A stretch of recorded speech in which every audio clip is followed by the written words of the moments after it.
Hi everyone, my name is Nidhi Bhatnagar and welcome you all in this channel. तो बच्चा, आज की video में क्या करेंगे? आज हम करेंगे क्लास 12th का इंग्लिश का चैप्टर मेमोरीज ऑफ चाइल्डहुड। तो चलो विदाउट डिले अपनी वीडियो को स्टार्ट करते हैं। अब यहाँ पर इस चैप्टर में बच्चों दो स्टोरीज हैं। एक लिखी है जिटकला सा ने और एक लिखी है मामा ने। जिटकला सा भी इनका पेन नेम है, बेसिकली इनका नाम ये जिटकला सा है नहीं। ठीक है, अब हम आते डायरेक्टली चैप्टर की तरफ। The cutting of my long hair. अब इस वीडियो में हम करेंगे the cutting of my long hair, और अगले वीडियो में हम करेंगे जो बामा वाली स्टोरी होगी, we two are human beings. ठीक है, उसको कवर करेंगे। तो चलो विदाउट डिले अब इस वीडियो को स्टार्ट करते हैं। The first day in the land of apples was a bitter cold one.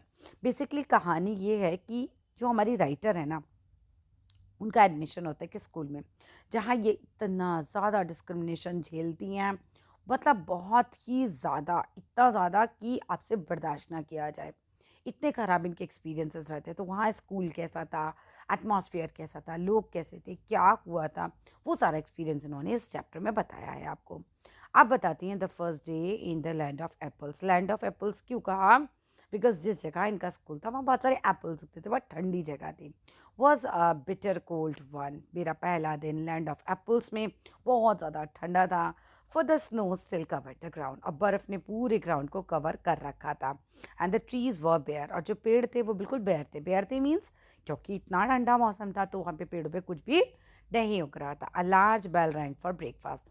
एक ज़ोर से बेल की आवाज़ आती है, और वो आवाज़ होती है ब्रेकफास्ट के बेल की। जैसे इंटरवल की आपकी बेल बजती है, पीरियड्स की बेल बजती है, यहाँ पे ब्रेकफास्ट के लिए बेल बजी। Its loud metallic voice crushing through the belfry overhead and into our sensitive ears. अब होता क्या है, एक एक वर्ड करके समझते हैं। एक जोर से लाउड सी आवाज़ आई। लाउड मीन जोर से। किसकी आवाज़ थी वो? मेटेलिक। मेटेलिक वॉइस थी, यानी कि आपको पता चलेगा कि यहाँ घंटा जो है वो मेटल का बना हुआ है, किसी मेटेलिक वॉइस है। क्रैशिंग थ्रू, और कहाँ से टकरा कर आ रही है? बेलफ्राई, घंटाघर। घंटाघर क्या होता है? एक ऐसी समझो बिल्डिंग टाइप समझ लो, है ना, एक ऐसा बड़ा सा रूम समझ लो जहाँ पे एक बड़ा सा घंटा लगा हुआ है, इस कॉल्ड घंटाघर। ठीक है, तो वहाँ से टकरा कर हमारे सेंसिटिव ईयर्स तक की आवाज़ पहुँची। क्लियर है? The annoying clutter of shoes. अब अनोइंग क्लटर ऑफ शूज़ यानी कि अनोइंग क्या होता है? जो आपको अच्छा नहीं लगता, you don't like that, irritating एक तरीके का। क्लटर ऑफ शूज़, जूतों की कट कट की आवाज़ आ रही थी।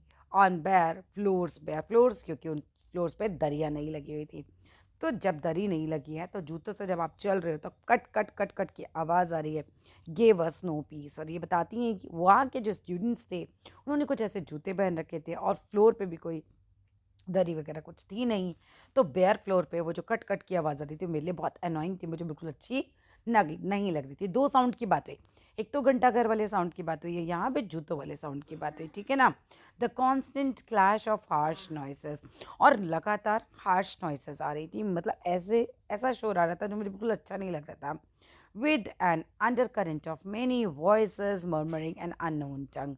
अब अननोन टंग का मतलब होता है कि जो लैंग्वेज आप बोलते हो वो आपको, और जो दूसरा बोल रहा है वो अलग हो।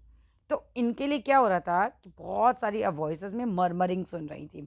या अंडर करेंट का मतलब एक तरीके से धारा प्रवाह, या फिर हम समझ लो आवाज़ें आपको हर जगह सुनाई दे रही हैं, ऐसे मर्मरिंग की। धीरे धीरे लोग बातें कर रहे हैं, और बातें भी किस में कर रहे हैं? अननोन टंग में। यानी कि अब हमें ये समझ आ गया कि जिस स्कूल में ये आई हैं वहाँ इनकी भाषा नहीं है। इनके लिए जो भी बातें कर रहे लोग अननोन टंग है। मेरा bedlam within which I was securely tied. अब बैडलम का मतलब होता है a place with lot of noise and confusion, यानी जिसे हम शोर कह सकते हैं। तो इन वॉइसेस की वजह से मुझे बहुत ज़्यादा शोर वाली फीलिंग आ रही थी। आई वॉज अनकम्फर्टेबल, और मुझे ऐसा लग रहा था जैसे मुझे यहाँ पर किसी ने बांध दिया, सिक्योरली टाइट कर। Securely because she is in school, और टाइड मीन्स ये बंधा हुआ फील करती थी, because she was not feeling good. Freedom and though my spirit tore itself in struggling for its lost freedom। और यहाँ जो मेरी स्पिरिट थी एक तरीके से टूट गई थी, क्योंकि वो स्ट्रगल करे जा रही थी अपनी उस लॉस्ट फ्रीडम के लिए। जो फ्रीडम इन्हें इनके घर पे मिलती होगी, जो फ्रीडम इन्हें इनके पुराने स्कूल में मिलती होगी, लेकिन ये यहाँ पर इससे बाहर नहीं आ पा रही थी। All was useless. सब कुछ यूजलेस था, क्योंकि इन्हें इन्हीं के ढंग से ढलना पड़ा था। ठीक है, अ पेल फेस वीमेन, अ पेल फेस का मतलब होता है यहाँ पे गोरी चिट्टी औरत, ठीक है, यूरोपियन लेडी होगी कोई। A pale face women with white hair, उनके सफ़ेद बाल थे, केम अप आफ्टर अस, वो हमारे पास आती हैं। We were placed in a line of girls, हमें लड़कियों की लाइन में खड़ा किया जाता है। अब यहाँ पे वी कौन है, ये है और इनकी एक सहेली भी है। ऊपर marching into the dining room, और वो लड़कियों की लाइन डाइनिंग रूम की तरफ जा रही थी, सब लड़कियों की लाइन डाइनिंग रूम की तरफ जा रही थी और हमें भी यहाँ खड़ा कर दिया गया था। दीज वर इंडियन गर्ल्स, अब यहाँ पे भारतीय लड़कियाँ नहीं है, ये इंडियन गर्ल्स का मतलब है यहाँ की नेटिव अमेरिकन लड़कियाँ। तो वो लोग वहाँ पर थे इन स्टिफ शूज़, बहुत मतलब बहुत हार्ड से उन्होंने जूते पहन रखे थे, एंड क्लोजली क्लिंगिंग ड्रेसेस पहन रखी थी, बहुत चिपके हुए कपड़े पहन रखे थे, बहुत टाइट कपड़े उन्होंने पहन रखे थे, ठीक है, जो कि इनको बिल्कुल अच्छे नहीं लगते। ठीक है, हमारी राइटर को ये ऐसे कपड़े बिल्कुल पसंद नहीं है, वो बिल्कुल नहीं पहनती ऐसे कपड़े।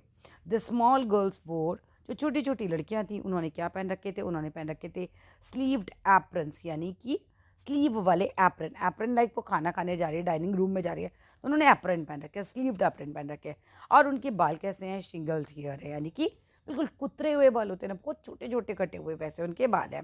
एज आई वॉक नॉइसलेसली, जब मैं वॉक करती, जैसे मैंने वॉक किया नॉइसलेसली, वाई, बिकॉज मेरे शूज़ बहुत अलग थे, इन माई सॉफ्ट मैकेजन। अब मोकेजन मतलब मेरे जो जूते हैं वो बहुत ही, मोकेजन मीन्स एक सॉफ्ट लेदर के बने स्लीपर्स को बोलते हैं, या शूज़ को मोकेजन मैंने पहन रखे थे, तो इसकी वजह से क्या हो रहा था, मेरे मोकेजन की वजह से वहाँ पे लॉइस नहीं हो रही थी। I felt like sinking to the floor, और क्या ऐसा हुआ, देखो वो कह रही है कि मैं बिल्कुल फर्श में गड़ी जा रही थी, शर्म से एक्चुअली यहाँ पर है। For my blanket had been striped from my shoulder, क्योंकि मेरा ब्लैंकेट मेरे शोल्डर से खींच कर हटा दिया गया था, यानी कि उनको बहुत अनकंफर्टेबल फील हो रहा था, आपके हाथ दिख रहे हैं, जो कि वो नहीं चाहती थी, बिकॉज उनके कस्टम में ऐसे आप ढक के रखते हो, लेकिन उनका क्या हुआ, एकदम शोल्डर पे से हटा दिया गया ब्लैंकेट, तो उनको ऐसा लगा, I felt like sinking to the floor, जैसे शर्म से गड़ जाना जिसे हम कहते हैं। I looked hard at the Indian girls, मैंने बहुत ही मतलब गुस्से से देखा एक तरीके से वहाँ की जो नेटिव अमेरिकन लड़कियाँ थी उनकी तरफ, who seemed not to care that they were even more immodestly dressed, और मैंने उन लड़कियों की तरफ देखा जो नेटिव अमेरिकन लड़कियाँ थी, जिनको, मेरे को तो शर्म भी आ रही है एटलीस्ट, वो तो इमोडेस्टली ड्रेस है, मुझसे भी बहुत ज़्यादा बेढंगे ढंग से ड्रेस्ड है, फिर भी उनको कोई शर्म नहीं आ रही, उनको कोई केयर नहीं है, उनको कोई परवाह नहीं है। तो मैंने उनकी तरफ गुस्से से देखा। In their tightly fitting clothes में उनको बिल्कुल भी कुछ भी ऐसा बुरा नहीं लग रहा। Right, the boys entered at when we march in, जब हम अंदर जाते हैं तो क्या होता है, the boys entered at an opposite door, लड़के जो हैं वो अपोजिट डोर से आ रहे हैं, एक तरफ से लड़कियां आ रही है, दूसरी तरफ से लड़के आ रहे हैं। I watched for the 3 young Braves, मैंने देखा 3 यंग बहादुर लड़कों को, who came in our party, जो हमारी पार्टी में आए थे। आई स्पाइड दैम, स्पाइड मीन्स छिप के देखना, आई स्पाइड दैम, मैंने उन्हें छिप के देखा, इन द रेयर रैंक्स, और रेयर रैंक्स मीन्स पीछे की लाइनों में वो खड़े थे, पीछे की तरफ थे। Looking as uncomfortable as I felt, वो भी उतने ही अनकम्फर्टेबल थे जितना मैं अनकम्फर्टेबल महसूस कर रही थी। आ स्मॉल बैल वॉज स्टैप्ड, और छोटी सी घंटी बजती है, पहले बहुत ज़ोर से बजी थी, राइट, अब की बार एक छोटी टन की आवाज़ आती है। And each of the peoples drew a chair, और जितने भी स्टूडेंट्स होते हैं, जितने भी शिष्य होते हैं, वो सब अपनी चेयर को खींचते हैं अंडर द टेबल, टेबल के अंदर है चेयर, अब उसको बाहर निकाला जाता है। सपोजिंग दिस एक्ट मीन्स, और मुझे क्या लगा कि इस तरह से चेयर खींचने का मतलब है दे वर टू बी सीटेड, कि वो बैठने वाले हैं। आई पुल्ड आउट माइन, मैंने भी अपनी चेयर बाहर निकाली, and at once slipped into it, और तुरंत उस पर बैठ गई, एट वंस मीन्स तुरंत, फ्रॉम वन साइड, एक साइड से मैं बैठ गई। But when I turn my heart, जैसे ही मैंने अपना सर घुमाया, I saw that I was the only one seated, मैंने देखा मैं अकेली हूँ जो बैठी हैं, and all the rest at our table remained standing, और बाकी तो सभी लोग जो भी हैं वो सब खड़े हुए हैं। Just I begin to rise, मैं ऐसे ही खड़े होने वाली थी, looking shyly around to see, मैंने बहुत शर्म से इधर उधर देखा, how chairs were to be used, किस तरीके से चेयर्स को यूज़ किया जाता है। A second bell was sounded, अब सेकेंड बेल बजती है, all were seated at last, और सभी लोग जो हैं आप बैठ जाते हैं। I had to crawl back into my chair again, और मुझे अपनी चेयर को वापस से क्रॉल करना पड़ा। I heard a man's voice, मैंने एक आदमी की आवाज़ सुनी, एट वंस, तुरंत, एंड ऑफ द हॉल में, मतलब एक बिल्कुल अंत में हॉल में कोई बैठा हुआ था आदमी, उसकी आवाज़ मुझे आई, मैंने वो सुनी। अब क्या हुआ, इन्होंने अपना सर हिलाया, and I looked around to see him, मैंने इधर उधर देखा आवाज़ कहाँ से आई, तो मैंने अपना सर घुमाया basically. But all the others hung their heads over their plates, लेकिन बाकी किसी ने भी ऐसा नहीं किया था।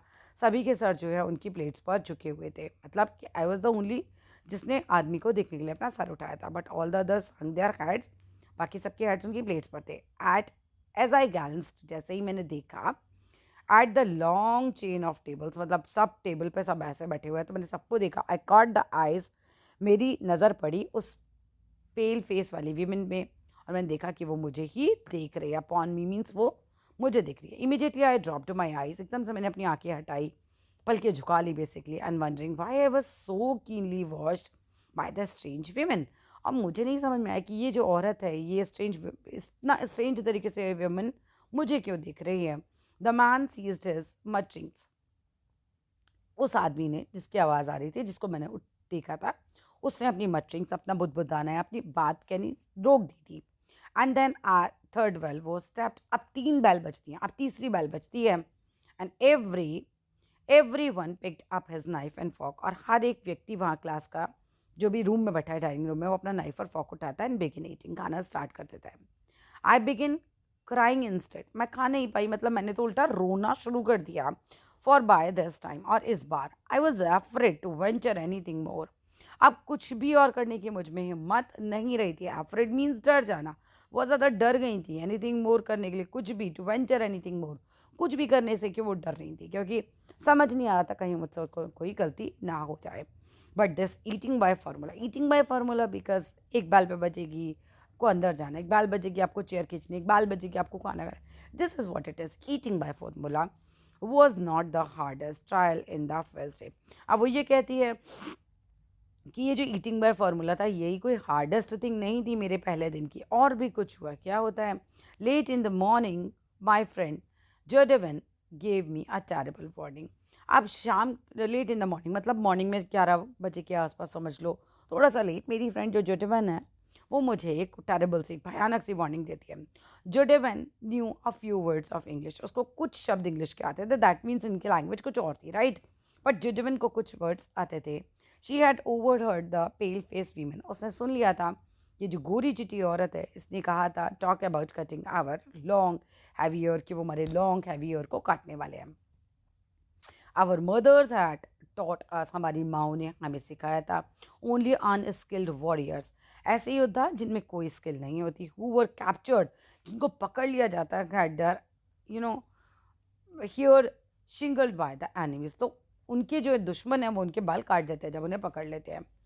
अमंग आवर पीपल, और हमारे मतलब अनस्किल्ड वॉरियर्स के कटते हैं, या फिर वो लोग के कटते हैं जो कि मतलब जिनको पकड़ लिया जाए, जो अनस्किल्ड वॉरियर्स हो, जिनको दुश्मन पकड़ ले, उनके बाल काट दिए जाते हैं।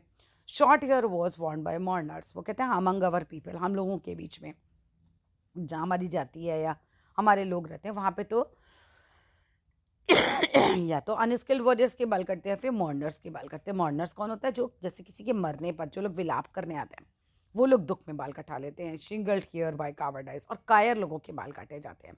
इन्हीं लोगों के कटते हैं, कॉमन पीपल के तो कटते नहीं, और उनको लग रहा है कि हम इनमें से कुछ भी नहीं है। We discussed our fate for some moments, हमने कुछ देर तक अपने भाग्य को डिस्कस किया, यार क्या होगा, कैसे होगा आगे। वैन जेरेवन सेड, फिर मेरी फ्रेंड कहती है, वी हैव टू सबमिट, भाई मतलब हमें तो गिव अप करना पड़ेगा, because they are strong, right, we have to submit means we have to give up, क्योंकि वो लोग स्ट्रॉन्ग है। हाय रिबेल्ट, मैंने तो विद्रोह किया, मतलब मैंने तो मना किया, नहीं ऐसा थोड़ी होता है, मैं तो नहीं कटाऊंगी अपने बाल, तो आई रिबेल्ट एक तरीके से। No I will not submit, नहीं मैं नहीं सबमिट करूंगी, आई विल स्ट्रगल फर्स्ट, मैं पहले स्ट्रगल करूंगी। आई आंसर्ड, मैंने जवाब दिया। आई वॉच्ड माई चांस, मैं अपनी बारी को देख रही थी आते हुए। And when no one notice, जब किसी ने नोटिस नहीं किया, आई डिसअपियर्ड, मैं गायब हो गई, वहाँ से भाग ली। आई क्रैप्ट अप, मैं ऊपर तरफ चली गई स्टेयर्स पे, as quickly as I could, इतनी तेजी से कहीं जितना तेजी से मैं जा सकती थी, इन माई स्क्विकिंग शूज़। अब स्क्विकिंग शूज़ आ गए, पहले उनके शूज़ थे उनके मोकेजन, अब मोकेजन कैसे थे, सॉफ्ट लेदर के स्लीपर्स थे। अब वो स्क्विकिंग यानी छोटी तीखी आवाज़ करने वाले जूते थे। Moccasins had been exchange for shoes, अब उनके मोकेजन्स को एक्सचेंज कर दिया गया था शूज़ से। Among the hall I past, मैं जब मैं हॉल में मतलब along the hall I past without knowing whether I was going, मुझे नहीं पता था, वेदर मीन्स वेदर यहाँ पे, कि मैं कहाँ जा रही हूँ। Turning aside to an open door, मैं टर्न होती हूँ एक खुले हुए दरवाजे की तरफ। I found a large room, I found a large room, और मुझे वहाँ पर एक बड़ा सा कमरा मिलता है with 3 white beds in it, और उस कमरे में 3 वाइट बेड्स होते हैं। द विंडोज़ वर कवर्ड, जो खिड़कियाँ होती हैं वो कवर होती हैं विद डार्क ग्रीन कर्टेन्स से, which made the room very dim, जिसकी वजह से रूम में काफ़ी अंधेरा होता है, बिकॉज डार्क ग्रीन कलर है तो रूम अंधेरा लगता है उससे। थैंकफुल, अब ये खुश हो जाती है, that no one was there, कि वहाँ पर कोई नहीं था। I directed my steps towards the corner, मैं कॉर्नर की तरफ अपने स्टेप्स को लेके जाती हूँ, मीन्स मैं कॉर्नर की तरफ जाती हूँ, फारदेस्ट फ्रॉम द डोर, और उतना दूर जाती हूँ जितना मैं जा सकती थी। ये रूम का दरवाज़ा है, समझो मैं यहाँ पर आ गई, बिल्कुल दूर कोने में आ जाती हूँ बिल्कुल। Under the bed I crawled, crawl means घुटनों के बल जाना, क्रॉल्ड अंडर द बेड, मैं घुटनों के बल नीचे बैठ के छिप जाती हूँ, एंड हडल्ड माई सेल्फ, दुबक जाती हूँ इन द डार्क कॉर्नर में। फ्रॉम माई हाइडिंग प्लेस, अब मेरी छिपने की जगह से आई पियर्ड आउट, मैं बाहर जागती हूँ, शडरिंग विद फियर, मैं काँप रही होती हूँ डर के मारे, when ever I heard foot steps near by, जब भी मुझे अपने आसपास फुट स्टेप्स की आवाज़ आती थी। दो in the hall loud voices were calling, मतलब हॉल में बहुत ज़ोर ज़ोर से आवाज़ें हो रही थी, माई नेम पुकारा जा रहा था, मेरा नाम पुकारा जा रहा था। आई न्यू, मैं अच्छे से जानती थी दैट इवन जो मेरी फ्रेंड है वो भी वो सर्चिंग मी फॉर मी, मुझे ढूंढ रही है। I did not open my mouth to answer, but मैंने अपना मुंह नहीं खोला आंसर करने के लिए। Then the steps were quickened, अब मैं ना स्टेप्स की आवाज़ बहुत तेज़ी से सुन पा रही थी, and the voices became excited, और जो आवाज़ें थी बहुत ज़्यादा एक्साइटेड हो रही थी। The sounds came nearer and nearer, उन लोगों के जूतों की आवाज़ें, उनकी आवाज़ें सब बहुत पास आती जा रही थी, यानी कि वो मेरे करीब आ रहे थे। Women and girls enter the room, औरतें और वो जो लड़कियां थी मेरे रूम में आती हैं। आई हेल्ड माई ब्रेथ, मैं अपनी सांसें रोक लेती हूँ, एंड वॉच दैम, और उनको देखती हूँ। ओपन क्लोजेट डोर, कि वो लोग क्या कर रहे हैं, वो कबर्ड्स को खोल रहे हैं, and peep behind large trunks, बड़े बड़े ट्रंक्स में भी झांक रहे हैं, उनके पीछे झांक रहे हैं। Someone threw up the curtains, अब क्या होता है, किसी ने कर्टेंस को हटा दिया, and the room was filled with sudden light, अब अचानक जब कर्टेन हटे तो सडन लाइट, कमरे के अंदर बहुत सारी रोशनी हो जाती है, which caused them to stoop, what caused them to stoop and look under the bed, मुझे नहीं समझ में आया, I don't know, sorry, I don't know किस वजह से उन्होंने स्टूप, वो झुके एक तरीके से, स्टूप होता है मतलब झुकना एक तरीके से, वो क्यों झुके आगे की तरफ, और क्यों उन्होंने अंडर द बेड देखा। I remember being dragged out, मुझे अच्छे से याद है कि मुझे घसीट के निकाला गया। दो आई रेसिस्टेड, जबकि मैंने काफ़ी ज़्यादा विरोध किया, by kicking and by scratching wildly, मैंने जंगलियों की तरह उन्हें स्क्रैच भी किया, right. In spite of myself I was carried down stair, मतलब मैं नहीं चाहती थी, फिर भी ज़बरदस्ती मेरे साथ ऐसा किया गया कि मुझे खींच के नीचे लाया गया, and tied fast in a chair, और मुझे एक चेयर से बांध दिया गया। आई क्राइड अलाउड, मैं बहुत ज़ोर ज़ोर से रोई, शेकिंग माई हार्ट, अपना सर ज़ोर ज़ोर से मैंने हिलाया। ऑल द वाइल, जब तक मैं ऐसा करती रही, until I felt the cold blade of the scissors against my neck, जब तक मैंने वो ब्लड, जो ब्लेड था, उसके ठंडक को अपने नेक तक महसूस नहीं कर लिया, यानी कि जब तक उन्हें ये नहीं लगा कि ब्लेड उनके पास तक आ गया है, अब कुछ नहीं हो सकता, तब तक उन्होंने पूरी कोशिश की। Then I lost my spirit, मतलब एक तरीके से मैंने हिम्मत हार गई finally. Since the day I was taken from my mother I had suffered extreme indignities, वो दिन पे मतलब मैं कह सकती हूँ कि मैंने बहुत ज़्यादा अपमान झेला, कह सकते हैं। People had stared at me, लोग मुझे देखते थे, मतलब उस दिन से, जब से मेरी माँ के पास से मुझे लाया गया, मैंने बहुत ज़्यादा एक्सट्रीम इंडिग्निटीज़ को झेला। जो लोग थे वो मुझे घूर घूर के देखते थे। I had been tossed about in the air like a wooden puppet, like मुझे ऐसे उछाल दिया गया हवा में जैसे मैं कोई लकड़ी का पपेट हूँ। बेसिकली जो वो मेरे साथ चाहते थे वो कर लेते थे, और मुझे इंसान नहीं समझा जा रहा था, मुझे ऐसे वुडन पपेट की तरह समझा जा रहा था, जैसे मेरी कोई इमोशंस ही नहीं हो। And now my long hair was shingled, अब मेरे लॉन्ग हेयर काट दिए गए थे, लाइक अ कावर्ड्स, लाइक जैसे कि कारों के काट दिए जाते हैं। इन माई एंग्विश, मेरी इस पीड़ा में, इस दर्द में, इस दुख में, आई मॉन्ट, मैं कर रही फॉर माई मदर, मतलब बहुत दुख से अपनी माँ को याद कर रही थी। But no one came to comfort me, कोई भी मुझे कम्फर्ट देने नहीं आया। घर पे क्या होता है, परेशान होते हो, आपके माँ बाप आपको हेल्प करते हैं, लेकिन यहाँ उन्हें कम्फर्ट देने कोई नहीं आया। नॉट अ सोल, मतलब कोई भी पर्सन नहीं आया। रीजन क्वाइटली विद मी, किसी ने मुझे ये चीज़ समझाने की कोशिश नहीं करी, मेरे साथ ऐसा क्यों हो रहा है, as my own mother used to do, जैसा मेरी माँ हमेशा मुझे समझाती थी, ऐसा किसी ने मुझे कुछ नहीं हेल्प किया। For now I was only one of many little animals driven by a herder. अब मैं अपने आप को कैसा महसूस कर रही हूँ, जैसे मैं भी कोई एनिमल हूँ लिटिल, जैसे कि एक चरवाहा अपने हिसाब से चला रहा है, वो हाँकते हैं ना अपने हिसाब से, वैसे ही। तो बच्चों यहाँ पहला पार्ट हमारा होता है फिनिश। अगर आप लोगों को वीडियो अच्छा लगे तो ज़रूर लाइक कीजिएगा, शेयर कीजिएगा, चैनल को सब्सक्राइब कीजिएगा। Thank you.